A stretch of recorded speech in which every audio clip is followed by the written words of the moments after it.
I want you to think back to last year, or this year, 2022, whenever you're watching this video, and I want you to think of what went really well. Yeah, let's start with a positive note. What went well for you in 2022? I want you to write it down. Write it down right now.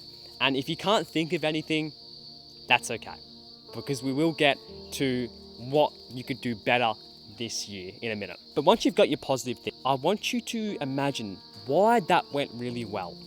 Why did that go really well this year opposed to other years? You're having the what is important, but having the why and the how is even more important, because that's what's going to shape 2023 for you. Okay, so you've got the more positive things. I didn't want to start this video off with negativity, so I want to start off with a positive note.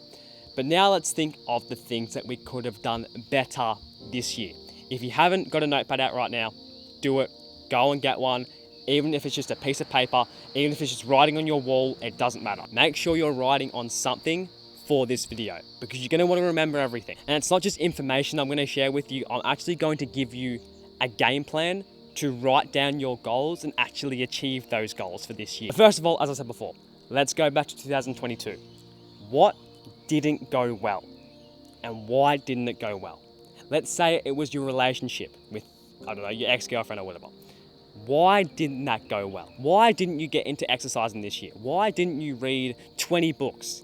Why did you only read 10? Whatever your goals were, why didn't you reach them? It may have been because you were just simply too lazy. It may have been because you didn't have enough time. It may have been because, I don't know, the weather was bad. Who knows? And you're probably going to need to pause this video quite a lot, which is okay. I want you to pause and I want you to think of everything, every question I tell you. I want you to think about it. Now, once you've got everything that didn't work as well for you this year or last year, I want you to write down if you can control that thing. Let's say it was the weather, right? You can't control the weather. Let's say it was simply because you're too lazy. You can control your laziness. You can control your productivity. So set aside the things that you can control and that you can't control, and just focus 110% of your attention for this video and 2023 on the things that you can control. This will be the biggest exercise you do in this video. I want you to imagine, what does 2024 look like? December the 31st, 2023, how do you feel? What does your external life look like? Have you achieved your goals? Well, yeah, of course you've achieved your goals. But what does your life look like if you have achieved those goals? Now, I want to quickly touch on goal setting. I don't recommend setting multiple goals. I recommend setting at least one, but no more than 5. No more than 5 goals. Yeah, keep it very simple, so all of your attention goes into those goals.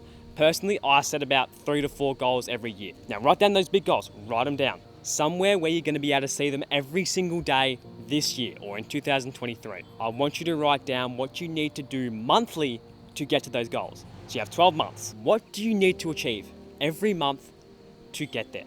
Let's say it's 100,000 followers on TikTok, right? You need to get 10,000 followers every single month to get to that goal. So you've got your main goals, the yearly goals, and then for every single goal in the yearly, what do you need to achieve every month to get there? Yeah, forget about the yearly goal now, the monthly goal. That's your main focus. What do you need to do every week to get there?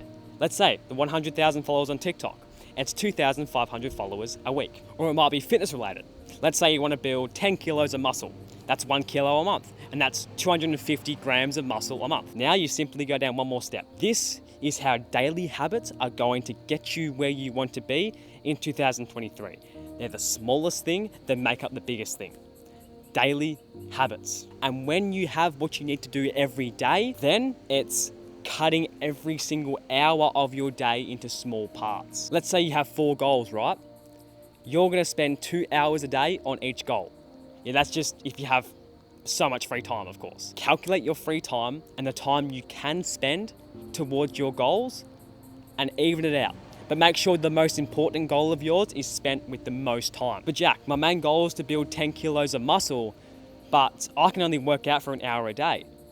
Well, spend half an hour a day researching. But that's it. I've given you the formula. I'm not here to bore you. I'm not here to overcomplicate things for you. Your monthly goals, or if you want to go quarterly or every 6 months, if you want to cut it down into that. But for me, yearly and monthly work good. Then weekly and daily.